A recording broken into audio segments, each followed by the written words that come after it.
I thought my life was perfect, until the truth came out. The black card sat in the bottom of my jewelry box like a poisonous snake I refused to acknowledge. 3 years. 3 years since Marcus had thrown it at me during our divorce proceedings. His final attempt at buying my silence, my dignity, or maybe just his own peace of mind. "Take it, Elena," he'd said, his voice carrying that familiar condescension I'd grown to hate. "Unlimited access. Consider it my apology for everything." I'd let it fall to the marble floor of the lawyer's office, the metallic clink echoing in the uncomfortable silence. My lawyer had picked it up, pressed it into my trembling hands with a meaningful look that said, "Don't be stupid." So I'd kept it, buried it, and pretended it didn't exist. Until tonight. "Ms. Rodriguez?" The doctor's voice crackled through my phone, professional detachment barely masking the urgency underneath. "Your mother's condition has deteriorated. We need to proceed with the surgery immediately, but I'm afraid without the deposit." "How much?" My voice came out steadier than I felt. $250,000. For the procedure, the specialized team were flying in from Johns Hopkins, the postoperative care. The number hit me like a physical blow. I'd been scrambling for weeks, selling everything I owned, calling in every favor, setting up fundraisers that barely scratched the surface. I'd managed to scrape together $43,000. It wasn't even close. "I need 24 hours, I heard myself say. "Ms. Rodriguez, I'm not sure your mother has 24 hours. My hand was already reaching for the jewelry box before I'd consciously made the decision. The card felt heavier than it should, like it carried the weight of every humiliation, every lie, every moment I'd spent rebuilding myself from the wreckage of our marriage. Marcus Thornton, tech billionaire, philanthropist, serial cheater, my ex-husband. I stared at my reflection in the bathroom mirror, barely recognizing the woman looking back. 3 years ago, I'd been Marcus's perfect wife, designer clothes, charity galas, empty smiles plastered across magazine covers. Now my eyes were hollow from sleepless nights at the hospital, my hair pulled back in a messy bun, wearing scrubs I'd borrowed from a nurse because I hadn't been home in 4 days. The card sat on the counter, catching the fluorescent light. I swore I'd never use it. I swore I'd never need anything from him again. But this wasn't about me. This was about my mom, the woman who'd raised me alone after my father died, who'd worked 3 jobs to put me through college, who'd held me while I sobbed through every devastating discovery of Marcus's affairs. The woman who was lying in ICU right now, her heart failing because I was too proud to touch a piece of plastic. My phone buzzed. A text from my best friend, Jasmine. "Any luck with the loan? I tried everything. Every bank had turned me down. My credit was maxed out from medical bills. The fundraiser had stalled. I'd even reached out to distant relatives I barely knew, swallowing my pride with each desperate call. Going to try one more thing," I typed back, my thumb hovering over the send button. The hospital's financial office would be closed now, but the card would work at any ATM, any terminal. Marcus had made sure of that. "Use it for whatever you want," he'd said. "I owe you that much." What he owed me was 6 years of my life back. What he owed me was an explanation for why his assistant, his trainer, and that Instagram model had all been worth more than our marriage vows. What he owed me was the baby we'd lost while he was too busy with business trips to be there. But none of that would save my mother. I grabbed the card and my phone, heading for the hospital's main lobby. There was an ATM near the entrance. My heart hammered as I approached it, each step feeling like a betrayal of every promise I'd made to myself. The machine swallowed the card. I entered the PIN, our wedding anniversary, because Marcus had always been sentimental about the wrong things. The screen lit up with options. Withdrawal limit, $10,000 daily. I laughed, a bitter sound that echoed in the empty corridor. Of course, I'd need to go to a bank, deal with a person, explain why Elena Rodriguez, struggling freelance journalist, needed $250,000 from an account that wasn't technically hers. Which meant I'd have to call him. The thought made my stomach turn. I hadn't spoken to Marcus since the divorce was finalized. We'd communicated through lawyers, through carefully worded emails when necessary, through the deafening silence of 2 people who'd once promised forever and delivered devastation instead. I pulled up his contact information, still saved under Marcus Redhart, because I'd never bothered to change it. My finger hovered over the call button. What if he says no? What if he's married to someone else now and his new wife won't let him help his pathetic ex? What if he's forgotten all about the card, about his promises, about me? A nurse rushed past me, her shoes squeaking on the linoleum, and I caught a glimpse through the ICU doors. My mother's room. The machines keeping her alive. The clock ticking down. I pressed call. It rang once. Twice. 3 times. Of course he wouldn't answer an unknown. Wait, no, he still had my number saved. The realization sent a strange flutter through my chest. Elena. His voice was exactly the same, deep, smooth, carrying that hint of surprise that used to make me feel special. Now it just made me angry. I need to use the card. The words came out clipped, professional. I wouldn't beg. I wouldn't explain. I wouldn't give him the satisfaction. Silence stretched between us, filled with 3 years of unspoken words. Okay, he said finally. How much? 250,000. I heard him inhale sharply. What happened? Are you? It's not for me. It's for my mother. She needs emergency heart surgery, and I don't have time to explain the details or justify this to you. I just need to know if the card still works, and if you're going to block the transaction. Of course it still works. I told you. I know what you told me, Marcus. I need to know if you meant it. Another pause. I could picture him in his penthouse office, probably overlooking the Seattle skyline, wearing one of those tailored suits that cost more than most people's monthly rent. Was he alone? Was someone with him, wondering who was calling? Give me the hospital's billing information, he said. I'll have my assistant wire the money directly. It'll be faster than trying to withdraw that much cash. Pride warred with desperation. Accepting the direct transfer felt different somehow, more personal than just using a card. It meant acknowledging that he was helping, that I needed him. But my mother didn't have time for my pride. I rattled off the information, my voice mechanical. He repeated it back and I heard the clicking of his keyboard. Done, he said after a moment. They should have it within the hour. Is there anything else you need? Money for? No. The word came out too sharp. I softened my tone fractionally. Thank you. I'll pay you back. Elena, you don't have to. I'll pay you back, Marcus. Every cent. How's your mother doing? His voice carried genuine concern, which somehow made everything worse. It was easier when he was the villain, when I could hate him cleanly without complications. She's dying. That's how she's doing. The surgery is her last chance. I'm sorry. I know how much she means to you. She was always kind to me, even when... He stopped himself. If you need anything else, anything at all, just call. I mean it. Goodbye, Marcus. I ended the call before he could say anything else, before the treacherous part of my heart that still remembered good times could soften any further. My hands were shaking as I walked back to the financial office, where a late-night administrator confirmed the transfer had already gone through. Your mother's surgery is scheduled for 6 a.m., she said with a warm smile.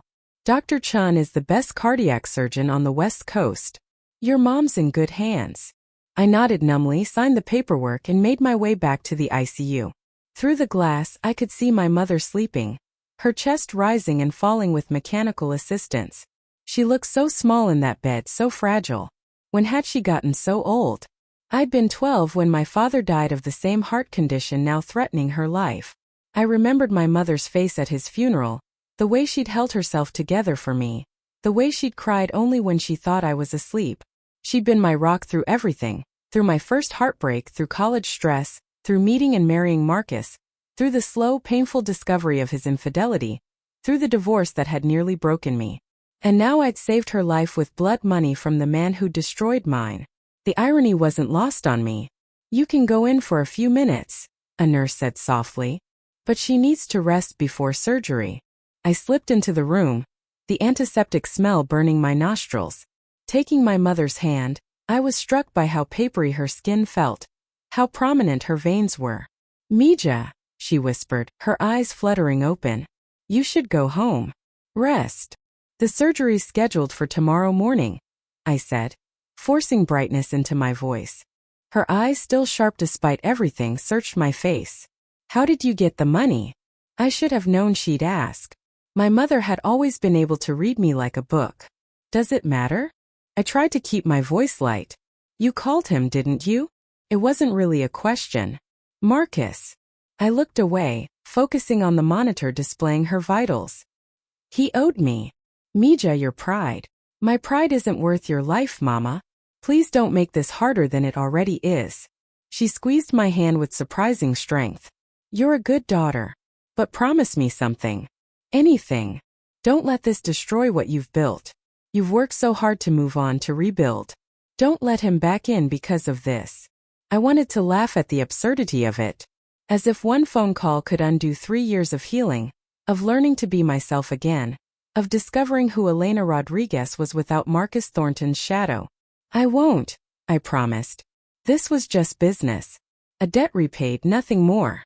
But as I sat there holding my mother's hand, I couldn't shake the memory of Marcus's voice, the concern that had sounded so genuine, the way he transferred the money without hesitation or questions. The man I'd divorced was a stranger who'd lied to me for years. But the man on the phone tonight had sounded like the Marcus I'd fallen in love with, the one who'd surprised me with weekend trips when I was stressed about work, who'd held me after my miscarriage, who'd once seemed like my forever. Which one was real? My phone buzzed with a text from an unknown number. The surgical team is confirmed. I also arranged for a private recovery suite for your mother. She shouldn't have to share a room after what she's been through. Marcus. Of course. Part of me wanted to text back something cutting, to refuse the suite, to maintain the boundaries I'd spent years constructing. But the practical part, the part that had watched my mother in a crowded recovery ward after her last procedure, unable to rest with the constant noise and interruptions, won out. Thank you, I typed simply. 3 dots appeared, disappeared, appeared again. Finally. I'm glad I could help. I hope the surgery goes well. I didn't respond. What was there to say? Thank you for doing the bare minimum of human decency? Thank you for helping my mother even though you destroyed her daughter? Thank you for proving that you still have a heart somewhere under all that guilt and money? The nurse came back in. Visiting hours are over, honey. You should get some sleep. Tomorrow's going to be a long day. I kissed my mother's forehead, breathing in the familiar scent of her lavender lotion under the hospital smell. I'll be here when you wake up, I promised. Outside, the Seattle night was cold and damp, typical for March. I'd been living in a tiny studio apartment in Capitol Hill, a far cry from the waterfront mansion I'd shared with Marcus.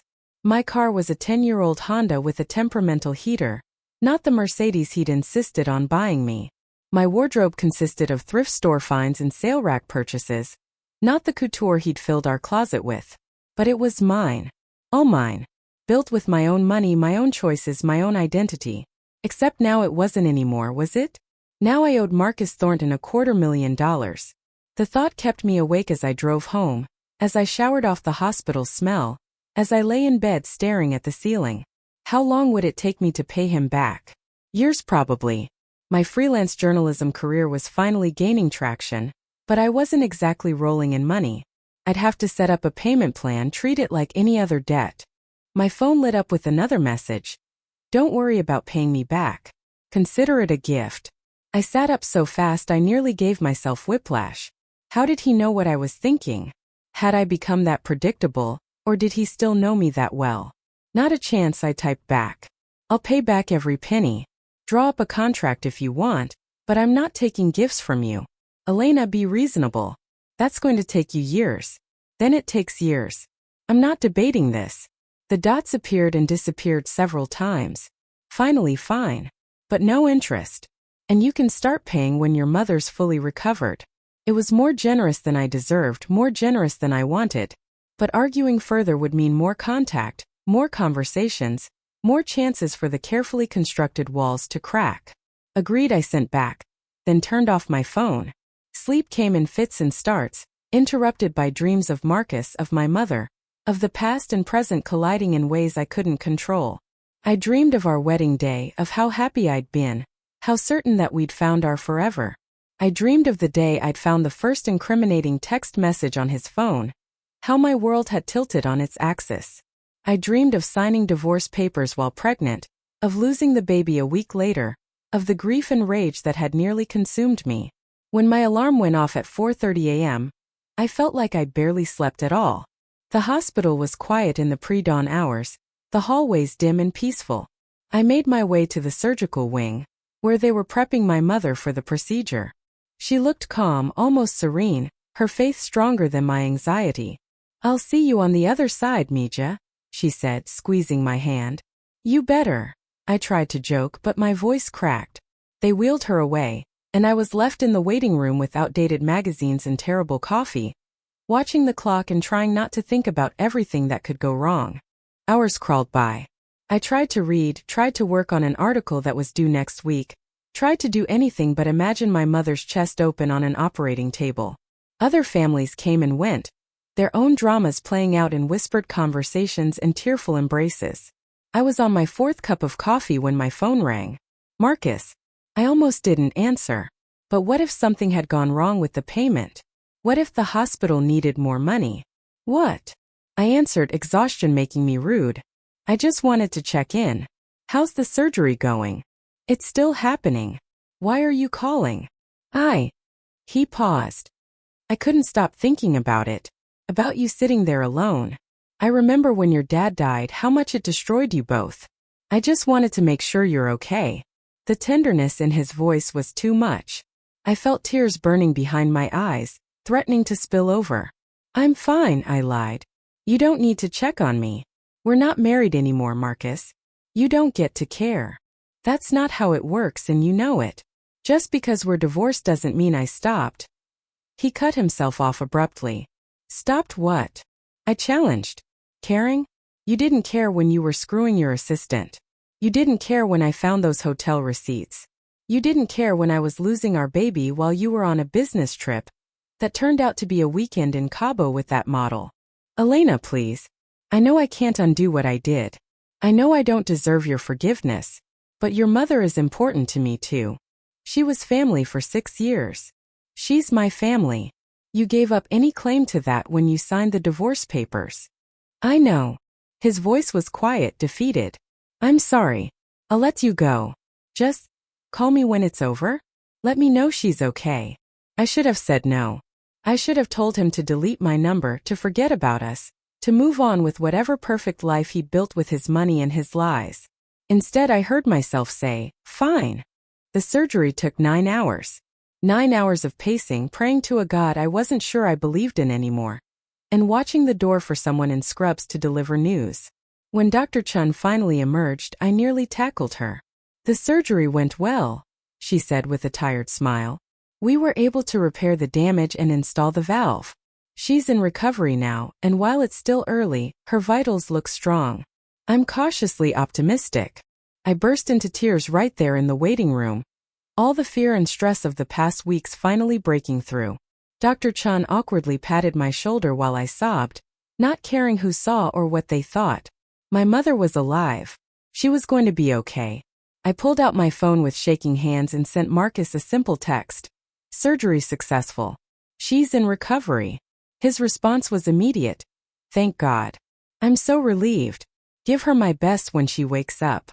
I stared at that message for a long time, at the genuine emotion I could feel even through text. Marcus Thornton, the man who'd broken my heart into so many pieces I'd thought I'd never find them all, genuinely cared that my mother had survived. People weren't simple. I'd learned that the hard way. They could betray you and still love you. They could destroy your world and still want to pick up the pieces. They could be the villain and the hero in the same story. But that didn't mean I had to let him back in. When they finally let me see my mother, she was groggy but awake, the color already returning to her face. The private recovery suite Marcus had arranged was beautiful, more like a hotel room than a hospital, with a comfortable couch for me and a window overlooking the city. "You're going to be okay," I whispered, holding her hand. "I know," she said with a weak smile. "I have too much to live for. I need to see you find happiness again, Mija. Real happiness." "I am happy," I insisted. "You're surviving. That's not the same thing." Before I could argue, she drifted back to sleep, leaving me alone with thoughts I didn't want to examine too closely. The next few weeks passed in a blur of hospital visits, follow-up appointments, and helping my mother adjust to her new medications. The recovery suite made everything easier. I could sleep on the couch, work on my laptop, and be there whenever she needed me. Marcus texted occasionally, Brief check-ins that I answered with equal brevity. How's she doing? Better. That's good. And that would be it, these little windows into a life we no longer shared. Until one day he showed up. I was in the hospital cafeteria grabbing lunch when I saw him walk in, looking completely out of place in his expensive suit among the tired nurses and worried families. My first instinct was to hide, but he'd already spotted me. "Hi," he said, approaching my table with the hesitant gait of someone walking through a minefield. "Can I sit? It's a free country." I kept my eyes on my sandwich. He sat down across from me, and I could feel him studying my face. I'd lost weight over the past month, I knew. There were dark circles under my eyes that no amount of concealer could hide. My hair needed a trim, my nails were bitten down to the quick, and I was pretty sure this shirt had coffee stains I'd stopped caring about. Not exactly the polished, put-together woman he'd married. "You look tired," he said softly. "Gee, thanks. You know how to make a girl feel special." "That's not what I meant. I meant you look like you're running yourself into the ground taking care of your mother. Are you eating? Sleeping? Why are you here, Marcus?" He pulled out an envelope and slid it across the table. "I wanted to give you this in person." I opened it warily. Inside was a check for $43,000. "What is this?" "It's the money you raised. I transferred it back to your account." I stared at the check, then at him. "You can't just, I don't want your charity." "It's not charity. It's just giving back what you already had. You earned that money, Elena. Through your fundraisers, through selling your things. I'm just making sure the surgery didn't cost you everything you'd built." It was too much. The kindness, the consideration, the way he was looking at me like I still mattered. My vision blurred with angry tears. "Stop being nice to me," I hissed. "Stop acting like you care. You destroyed us, Marcus.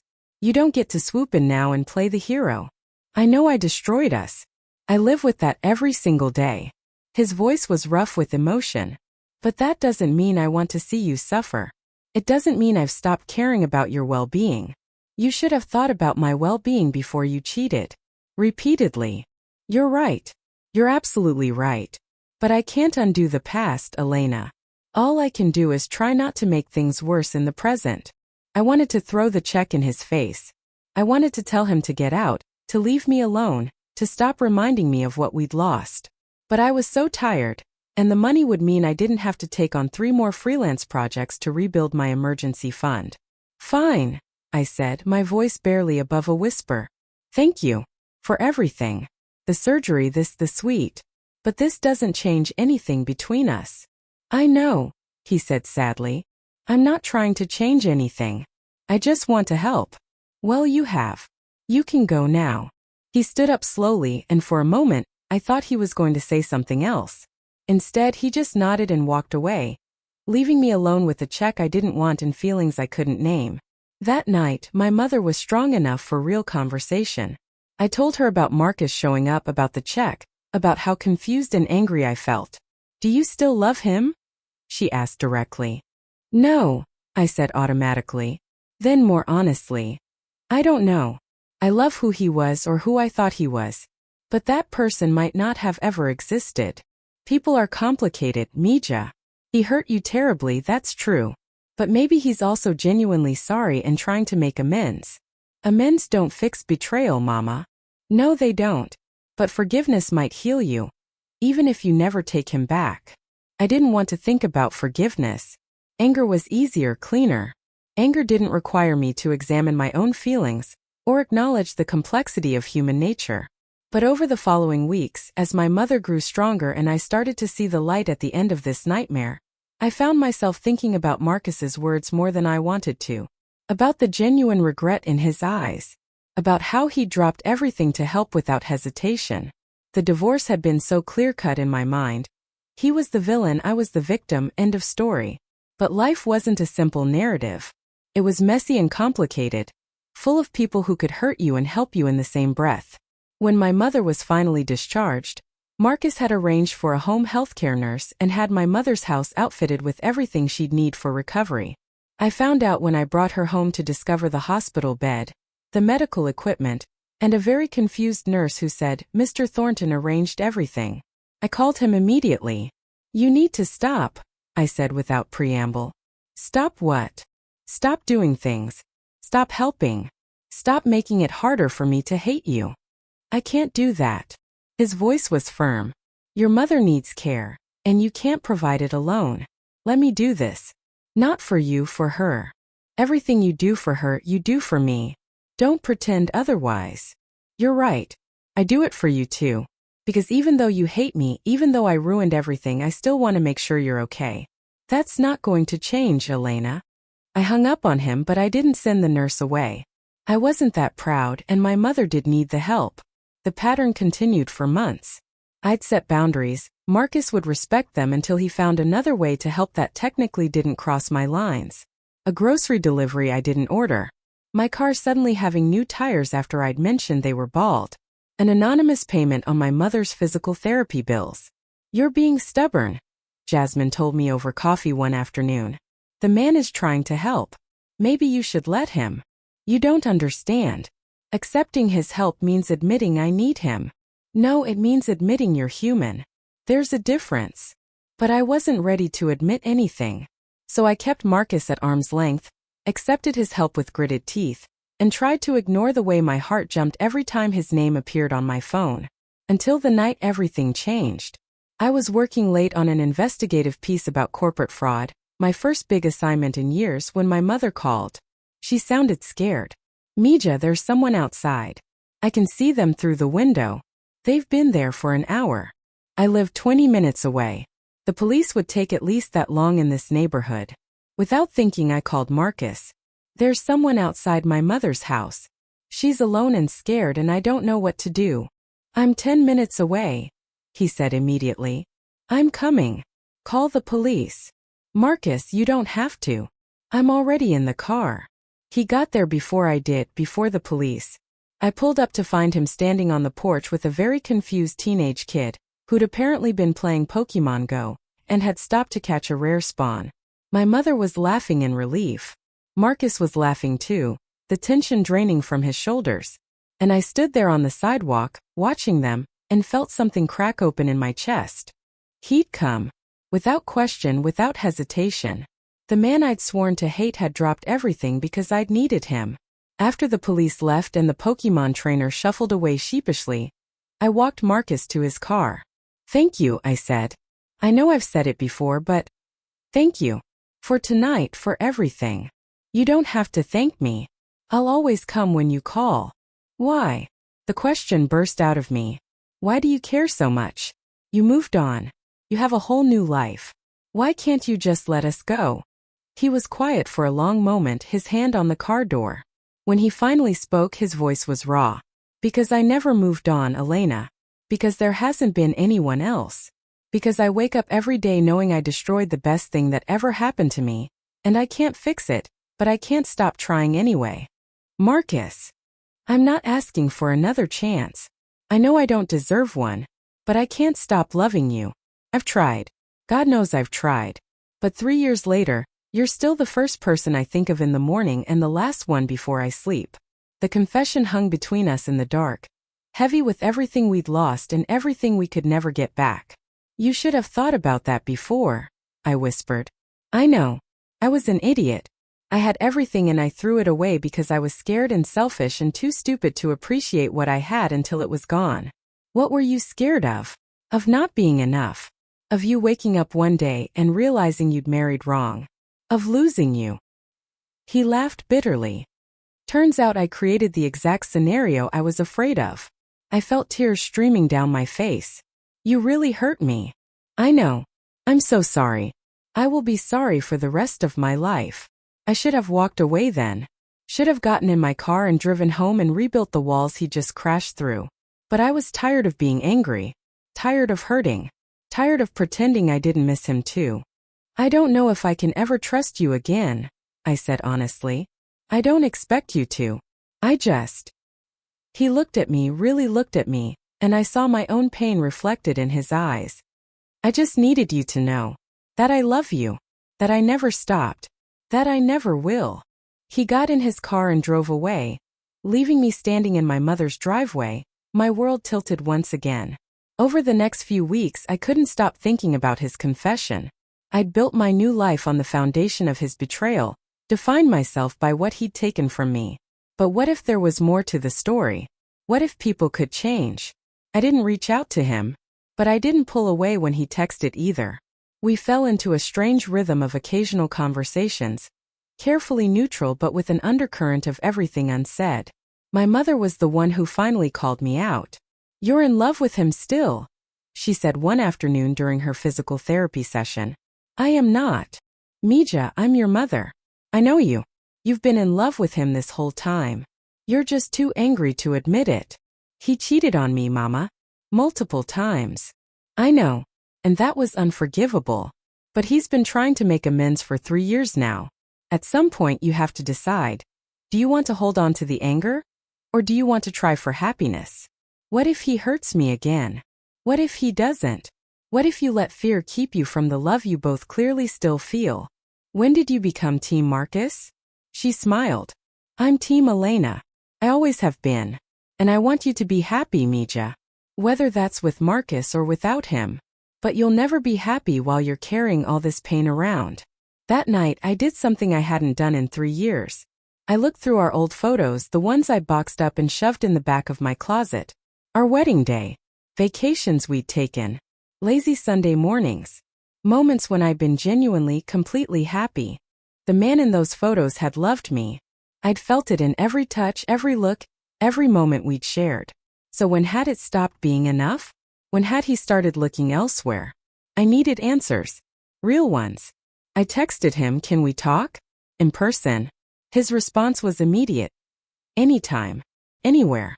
We met at a coffee shop, neutral territory.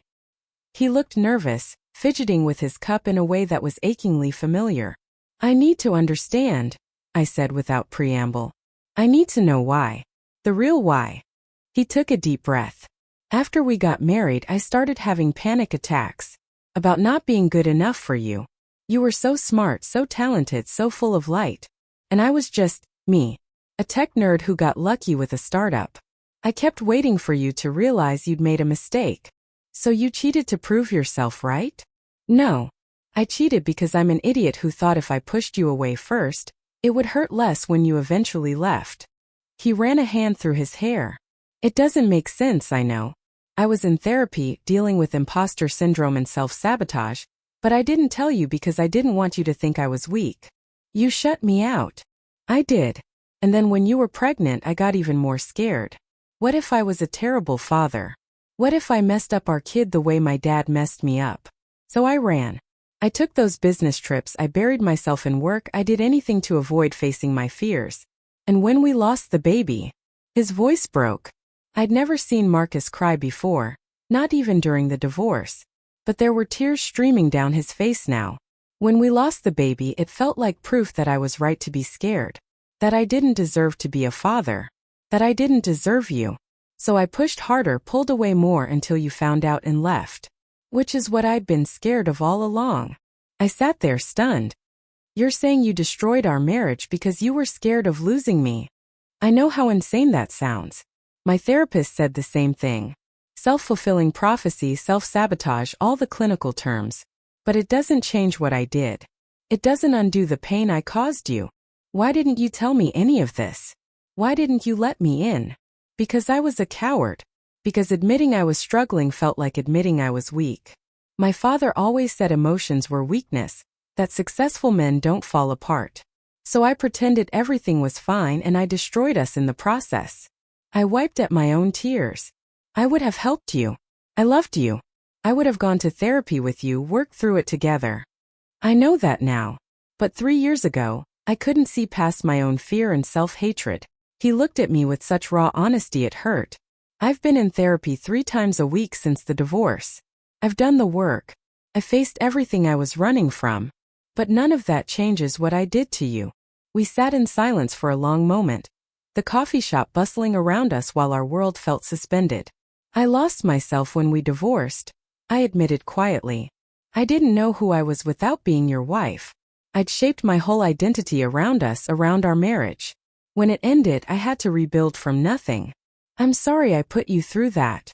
But you know what? I found myself. The real me. Not the polished wife who planned charity galas and smiled for cameras. Just Elena. Flawed, messy, but real. And I like who I've become. I can see that. You're stronger now. More yourself. I am. And that's why this is so hard. Because the person I am now knows she deserves better than what you gave me then. But she also knows that people are complicated. That they can change. That mistakes don't define someone forever. Marcus leaned forward. I have changed, Elena. I'm not asking you to just take my word for it. I'll prove it however you need me to. I don't know if I'm ready for that. For us. For anything beyond. Then we'll stay here. In this weird in-between space. I'll take whatever you're willing to give. Over the following months we slowly, carefully built something new. Not the passionate romance of our early relationship, but something quieter, more honest. We'd meet for coffee, share details about our lives, talk about everything we'd never discussed during our marriage. He told me about his childhood, about a father who'd been emotionally abusive and a mother who'd looked the other way, about learning that love meant control, that vulnerability was danger, that success was the only value that mattered. I told him about the years after the divorce, about the nights I cried myself to sleep, about the slow, painful process of learning to trust my own judgment again, about the freedom of building a life on my own terms. We weren't dating. We weren't together. But we were something, some undefined relationship that existed in the space between past and future. My mother approved, though she tried to hide it. Jasmine was more skeptical. Just don't forget what he did, she warned over drinks one night. Trauma bonding over your mom's surgery doesn't erase his betrayal. I know. I'm not forgetting. But I'm also not living in the past anymore. So what are you doing? What is this? Honestly, I have no idea. The turning point came 6 months after our coffee shop conversation. I'd been offered a major investigative journalism position with a national publication. My dream job, the culmination of everything I'd worked for since the divorce. The only problem? It was based in New York. Marcus was one of the first people I told, and I watched his face carefully for his reaction. That's incredible, Elena. You deserve this. It would mean leaving Seattle. Leaving my mom, though she's healthy enough now. Leaving everything. Leaving me, you mean? We're not together. There's nothing to leave. He smiled sadly. We both know that's not entirely true anymore. But this is your dream. You should take it. Just like that? You're not going to ask me to stay. I lost you once by being selfish. I won't do it again. If New York is where you need to be, then go. I'll still be here, cheering you on from across the country. His selflessness undid me in a way his grand gestures never could. This was the man I'd needed during our marriage, the one who put my happiness first, who supported my dreams instead of overshadowing them with his own needs. What if I don't want you to just be cheering from across the country? The words slipped out before I could stop them. He went very still. What are you saying? I'm saying I don't know. I'm saying that somewhere along the way, in between coffee dates and honest conversations and watching you show up for my mother again and again, I started to forgive you. I started to see who you are now, not just who you were then. Elena, I'm not saying we should get back together. I'm not saying I'm ready for that. But I'm also not ready to move across the country and lose whatever this is we're building. Then don't take the job. That's not fair either. This is my career we're talking about. Marcus was quiet for a long moment, and I could see him thinking, processing. Then, what if I came with you? What? My company is remote now. I can work from anywhere. What if I moved to New York too? We could take this slow, see where it goes, but you wouldn't have to choose between your career and us. Whatever us is. Marcus, that's crazy. You love Seattle. I love you more. I've always loved you more. I just forgot how to show it for a while. I should have said no. It was too fast, too much, too risky. But looking at him, seeing the hope and fear and love in his eyes, I couldn't deny what I felt anymore. Okay. I heard myself say. Okay, let's try. But we're doing this differently. Separate apartments. No rushing. Therapy together this time. And if at any point it's not working, we walk away clean. No drama, no big gestures, just honesty. I can do that. I can do all of that. We moved to New York that fall. True to his word, Marcus got his own place in Brooklyn while I settled into a tiny apartment in the village, close to the publications offices. We saw each other a few times a week, always in public, always careful not to fall back into old patterns. Couples therapy was brutal and beautiful in equal measure. We excavated our entire relationship, examining every wound, every miscommunication, every moment where we'd failed each other. I learned that my tendency to avoid conflict had left Marcus guessing at my needs. He learned that his workaholism had been a way of avoiding intimacy. We learned to fight fair, to communicate clearly, to be vulnerable without weaponizing that vulnerability later. It wasn't easy. There were nights I went home crying, convinced we were making a terrible mistake. There were sessions where Marcus had to leave early, overwhelmed by the weight of his own guilt. But we kept showing up, kept doing the work, kept choosing each other day after day. My mother's health continued to improve. She visited us in New York for Thanksgiving, delighted to see us working through our issues. "I knew you two would find your way back," she said with satisfaction. "We haven't found our way back, Mama. We're finding a new way forward. Even better." The first time Marcus kissed me again was on a snowy December evening, walking through Central Park after a therapy session that had left us both emotionally raw. It was soft, tentative, nothing like the passionate kisses of our youth. "I love you," he whispered against my lips. I never stopped. "I love you too. But I'm still scared." "Me too. But we'll be scared together this time." We didn't tell people right away that we were dating again.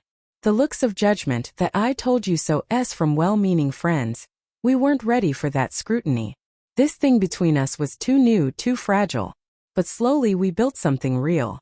Not the fairy tale of our first marriage, but something more grounded.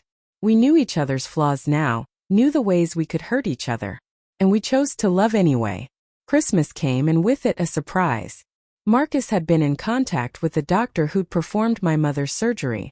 "I've been making monthly donations to the Cardiac Research Fund," he told me over hot chocolate at a cafe near Rockefeller Center. "In your mother's name. They're close to a breakthrough that could prevent the kind of heart failure she experienced." "Marcus, you don't have to." "I know I don't have to. I want to. Your mother got a second chance at life. I got a second chance with you. I want to give other families the same opportunity." It was in that moment, watching snow fall outside while he talked about turning our pain into something purposeful, that I knew. I was ready. "Move in with me," I said suddenly. He blinked. "What?" "My lease is up in February. Move in with me. Let's find a place together. A real place, a home. Not yours or mine, but ours." "Are you sure?" We said we'd take things slow. It's been over a year since we started therapy. Almost 2 years since we started rebuilding. I think that's slow enough, don't you? His smile was incandescent. Yeah, I think it is." We found a loft in Williamsburg. All exposed brick and big windows with a view of the Manhattan skyline. It felt like a fresh start. A blank canvas we could paint together. Moving in together was an adjustment. We'd lived together before, but that had been different. Young love, everything easy and effortless. This time we had to negotiate space and boundaries, had to communicate about dishes and schedules and whose turn it was to buy groceries. But we also got to build new traditions. Sunday morning farmers market runs. Friday night cooking experiments that sometimes succeeded and often failed spectacularly. Lazy afternoons reading on the couch, our feet tangled together. I finally paid off the surgery debt on a rainy April evening, making the last transfer while Marcus made dinner in our kitchen. "It's done," I announced, showing him my phone. "Every penny paid back." He wiped his hands on a dish towel and pulled me into a hug. "You didn't have to do that. I told you it was a gift. And I told you I'd pay it back. I needed to. For me. I know. I'm proud of you." Those simple words, the genuine pride in his voice, meant more than any grand gesture could. That night, after dinner and wine and talking about everything and nothing, Marcus got down on one knee. "I know what you're thinking," he said, pulling out a small velvet box. "That it's too soon, that we tried this before and it didn't work, that I'm rushing." "Marcus. But here's the thing. I don't want to marry the woman I married the first time. That Elena doesn't exist anymore, and that's okay. I want to marry this Elena.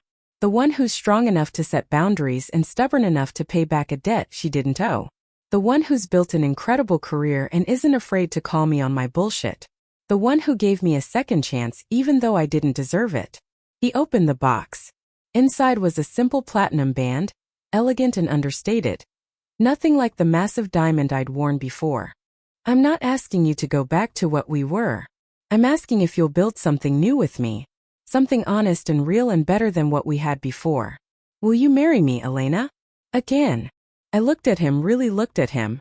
This man who'd broken my heart, and then spent years piecing it back together. This man who'd shown up when I'd needed him most, who'd put in the work, who'd changed in all the ways that mattered. The old Elena would have said yes immediately, swept up in romance and the idea of forever. The new Elena knew that marriage wasn't a fairy tale ending. It was a choice you made every single day. A commitment to keep showing up even when it was hard, to keep loving even when it wasn't easy. Yes, I said finally. But we're doing this differently. Prenup for both our protection. Continued therapy. And if you ever cheat on me again, I won't. I swear on everything I won't. You're it for me, Elena. You always have been. He slid the ring onto my finger, and it felt right in a way the first one never had. Not a symbol of ownership or a beautiful prison, but a promise between equals. We got married 6 months later in a small ceremony at my mother's house in Seattle, with just our closest friends and family. No magazine spreads, no 500-person guest list, no designer gown that cost more than a car. I wore a simple white dress I'd found in a vintage shop. Marcus wore a navy suit. We wrote our own vows, promising not perfection but presence. Not a fairy tale but real partnership. I promised to keep showing up, he said, his voice thick with emotion. To keep doing the work, to keep being honest, to keep choosing you every single day. I promised to let you in, I replied. To trust you with my fears and my dreams, to build a life together that's ours. Not what anyone else expects, but what we create. When we kissed, it felt like a beginning. Not a do-over of our first wedding, but something entirely new. My mother cried happy tears. Jasmine, who'd been skeptical until the end, grudgingly admitted that Marcus seemed like a different person. Even his mother, who I'd barely known during our first marriage, pulled me aside to tell me how much therapy and losing me had changed her son. He talks about his feelings now, she said with wonder. He actually told me he was scared before the wedding. The old Marcus would have died before admitting something like that. We honeymooned in Italy, spending 2 weeks eating incredible food, exploring ancient cities, and learning each other all over again. Not as the people we'd been, but as the people we'd become. On our last night in Rome, sitting on our hotel balcony watching the sunset, Marcus asked me something that had been on his mind. Do you think we would have made it if we'd gotten it right the first time? Or did we need to break in order to build something real? I thought about it, about the naive girl I'd been at 25, about the broken woman at 29, about the person I was now at 32. I think everything happened exactly as it needed to, I said finally. I hate what you did. I hate that we lost years and that we hurt each other so badly. But I also don't think I'd be who I am now without all of it. The pain made me stronger. Losing you taught me who I was on my own. And now I know I don't need you to complete me. I'm already whole. But I choose to share my life with you anyway. That's stronger than need. That's real love. He pulled me close, and we watched the Roman sunset together. Two people who traveled through betrayal and forgiveness to find their way back to each other. A year later, I won a Pulitzer for my investigative journalism. Marcus was in the audience when I accepted the award, and I caught his eye during my speech. He was crying, not even trying to hide it, just radiating pride and love. This award represents the most difficult period of my life, I told the room full of journalists and industry leaders. After my divorce, I had to rebuild my career from scratch, had to prove myself all over again. But that struggle made me a better journalist. It taught me empathy, resilience, and the importance of telling stories about real people facing real challenges. So to everyone who's had to start over, who's had to rebuild from ruins, your pain has purpose. Your story matters. The standing ovation felt like vindication for every hard year, every tear, every moment I'd wanted to give up. That night, Marcus and I celebrated with champagne in our living room, too tired from the ceremony and after-parties to do anything elaborate. I have something to tell you, I said, my heart pounding. Okay. He looked nervous, probably reading my serious tone. I'm pregnant. The glass of champagne slipped from his hand, splashing across the hardwood floor. For a moment he just stared at me, processing. Then, are you sure? Have you been to a doctor? How far along? Are you okay? Is the baby okay? 12 weeks. I wanted to make it through the first trimester before telling you after last time. His face crumpled and he pulled me into his arms, holding me like I was made of glass. We're going to be parents. We're really going to be parents. Are you happy? I asked, even though I could feel his answer in every trembling breath. I'm terrified, he admitted. Terrified of messing this up, of not being good enough, of all my old fears coming back. Me too. But we'll figure it out together. Together, he repeated like a promise. The pregnancy was harder than I'd expected, complicated by my age and the trauma from the miscarriage. There were scares, hospital visits, moments where I was convinced I'd lose this baby too. But Marcus was there for every single one, holding my hand, talking to my belly, reading every pregnancy book he could find. He went to therapy more frequently, working through his fears about fatherhood. I did the same, addressing my anxiety about pregnancy and motherhood. We did couples sessions too, preparing ourselves for the massive change coming our way. Our daughter was born on a snowy February morning after 18 hours of labor. We named her Sophia Grace, Sophia for wisdom, Grace for the second chance we'd been given.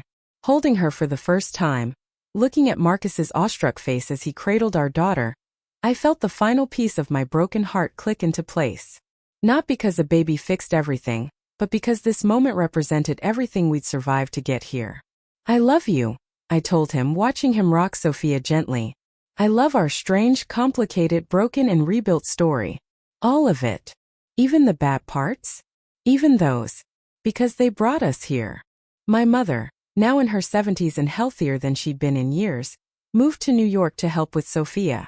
She'd never admitted it, but I think she'd been lonely in Seattle after I'd left. Now she filled her days with her granddaughter, cooking traditional meals for us, dispensing wisdom and unsolicited advice in equal measure. You two did good, she told us one evening, watching Marcus give Sophia a bottle while I worked on an article. You broke and you healed stronger. She was right. Our second marriage wasn't perfect. We still fought, still struggled, still had moments where old wounds ached. But we'd learned to communicate through the rough patches, to ask for help when we needed it, to forgive ourselves and each other for being imperfect humans. Marcus's company went public when Sophia was 2, making him even wealthier than before. But he'd learned his lesson about work-life balance. He cut back on hours, delegated more, prioritized family dinners and bedtime stories over late-night conference calls. I continued my journalism career, exposing corruption and telling stories that mattered. I won more awards, built a reputation as one of the best investigative journalists in the country. But I also learned to set boundaries, to say no to assignments that would take me away from my family for too long. We were featured in a magazine once, a profile about successful couples who'd found their way back to each other. The headline read, Second Chances: How Two People Rebuilt Their Marriage from the Ground Up. During the interview, they asked what advice we'd give to couples struggling after infidelity. Leave, I said bluntly, and the interviewer's eyes widened. I'm serious. If someone cheats on you, leave. Don't try to immediately fix it or sweep it under the rug. Leave and force them to do the real work of changing. Force yourself to become whole on your own. Then if you both still want to try, you can build something new. Marcus nodded. The divorce was the best thing that happened to our relationship. It sounds crazy, but it's true. We needed to completely destroy what wasn't working before we could build something that did. And what's different now? The interviewer asked. Everything, we said in unison, then laughed. We communicate, I elaborated. We're honest about our fears and needs. We go to therapy. We prioritize each other without losing ourselves in the process.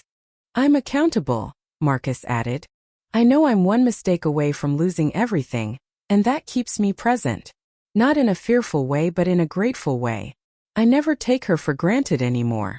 The article came out beautifully, and we got messages from dozens of couples who said our story gave them hope. Some were trying to rebuild after betrayal. Others were going through divorces and needed to hear that the pain wouldn't last forever. A few were in healthy relationships and appreciated the reminder to not take their partners for granted. Our story wasn't simple or easy to categorize. We weren't a cautionary tale or a fairy tale, but something in between, real people who'd made terrible mistakes and fought like hell to overcome them. Years passed. Sophia grew into a bright, curious child with Marcus's intelligence and my stubbornness. We had another baby, a boy we named Daniel after my father. My mother's health remained stable, a miracle we never took for granted. Marcus and I celebrated our 5th second anniversary, 10 years total if you counted the first marriage, but we preferred to count from our do-over. Do you ever wonder what would have happened if you hadn't needed to use that card? He asked one evening, after the kids were asleep and we were curled up on the couch. All the time, I admitted. If my mom hadn't gotten sick, if I'd never called you, we might have stayed divorced forever. Do you think that would have been better? I considered it honestly. Maybe. I was building a good life on my own. I would have been okay. But this is better. This messy, complicated, hard-won happiness is better than okay. It's real. He kissed my forehead. I'm sorry it took almost losing you to figure out how to love you right. I'm sorry I had to lose myself to figure out who I was. We sat in comfortable silence, and I thought about the black card that had started everything, still sitting in my jewelry box, unused except for that one desperate night. Marcus had offered to cancel it dozens of times, but I'd kept it as a reminder, not of what I'd lost, but of what I'd been willing to do for love. That night, I'd chosen my mother over my pride. Later, I'd chosen forgiveness over bitterness. Then partnership over independence. Each choice had been terrifying. Each one had risked the peace I'd fought so hard to build. But each choice had also brought me here, to this life I'd never imagined could exist. Thank you, I said quietly. For what? For changing. For doing the work. For proving that people really can become better versions of themselves. Thank you for giving me the chance. For not giving up on us, even when you had every reason to. Our story wasn't advice I'd give to everyone. Sometimes leaving and staying gone is the right choice. Sometimes people don't change and second chances just mean more heartbreak.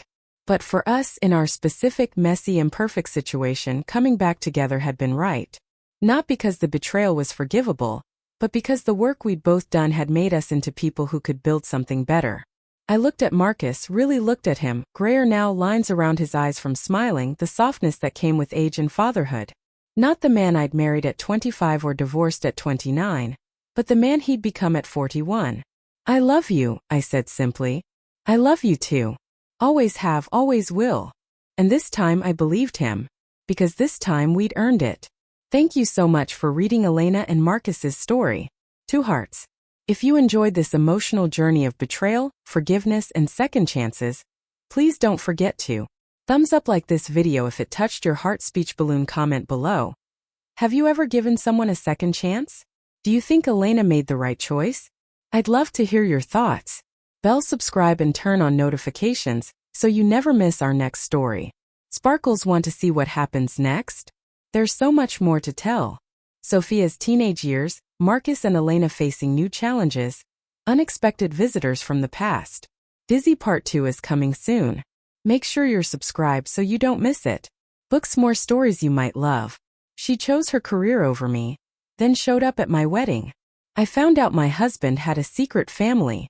My mother-in-law's dying confession changed everything. This award represents the most difficult period of my life. I told the room full of journalists and industry leaders. After my divorce, I had to rebuild my career from scratch, had to prove myself all over again. But that struggle made me a better journalist. It taught me empathy, resilience, and the importance of telling stories about real people facing real challenges. So to everyone who's had to start over, who's had to rebuild from ruins, your pain has purpose. Your story matters. The standing ovation felt like vindication for every hard year, every tear, every moment I'd wanted to give up. That night, Marcus and I celebrated with champagne in our living room, too tired from the ceremony and after-parties to do anything elaborate. I have something to tell you, I said, my heart pounding. Okay. He looked nervous, probably reading my serious tone. I'm pregnant. The The glass of champagne slipped from his hand, splashing across the hardwood floor. For a moment he just stared at me, processing. Then, "Are you sure? Have you been to a doctor? How far along? Are you okay? Is the baby okay?" 12 weeks. I wanted to make it through the first trimester before telling you after last time. His face crumpled and he pulled me into his arms, holding me like I was made of glass. "We're going to be parents. We're really going to be parents. Are you happy?" I asked, even though I could feel his answer in every trembling breath. "I'm terrified," he admitted. "Terrified of messing this up, of not being good enough, of all my old fears coming back." "Me too. But we'll figure it out together." "Together," he repeated like a promise. The pregnancy was harder than I'd expected, complicated by my age and the trauma from the miscarriage. There were scares, hospital visits, moments where I was convinced I'd lose this baby too. But Marcus was there for every single one, holding my hand, talking to my belly, reading every pregnancy book he could find.